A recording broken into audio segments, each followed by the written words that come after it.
Hello, I am Mridul Bora. I am from Assam, India. Today, I am going to present on human-wildlife conflict management through capacity building and environmental literacy. In Assam, India, there are increasing numbers of conflict between human and leopard and human and monkey. And there are huge economic loss due to livestock predation by leopard, also continuous economic loss due to agricultural damage by monkey. Also, human injury and death due to leopard attack. Um, there is a gap between forest department and community. That's why whenever there is a conflict, for community prefer to call media than the forest department.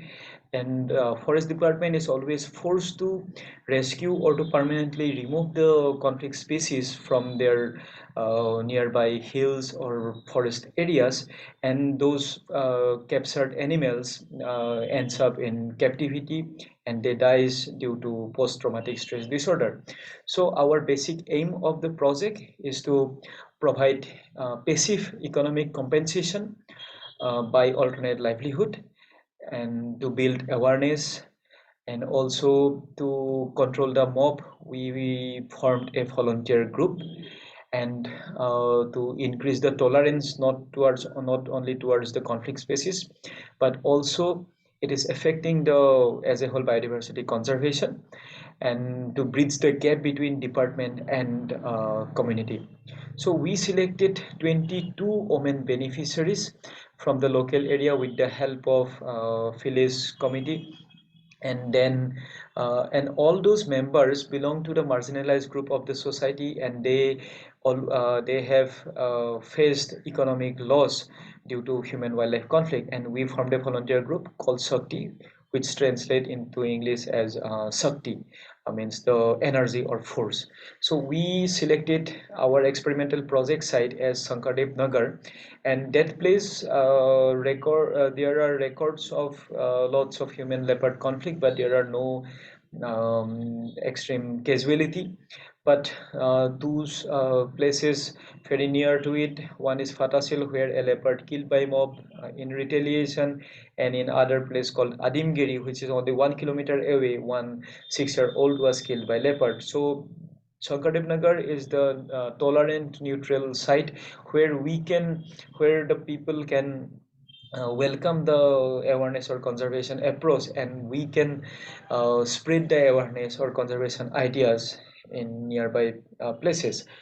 And we select mushroom farming as the alternate livelihood source because it has a very good market demand due to its high nutrition value.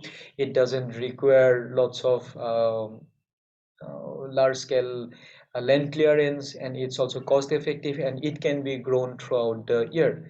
And we train the volunteer group how to prepare the paddy straw for mushroom farming, how to cut it, how to distill it, how to boil it, how to prepare the mushroom cylinders, how to install it, and even how to harvest it. And we had a separate program on awareness and capacity building. We discussed about the ecological importance of leopard, monkey, and other wildlife species. And also we discussed about the conflict management techniques, do's and don'ts during conflict, whom to contact, how to contact the forest department if there is any emergency.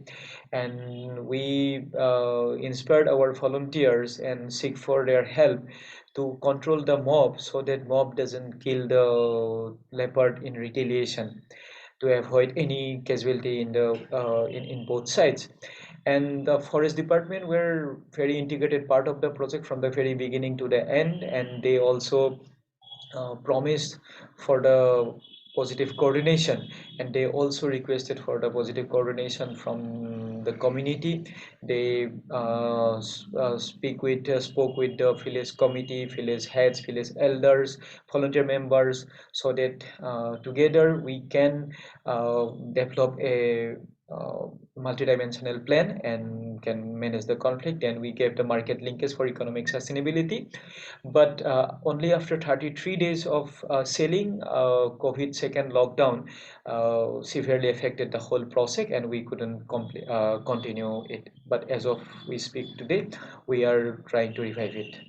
And we are very thankful to our funding agency, and we are very thankful to CLP for the financial support to present here in ICCB 2021. Thank you very much.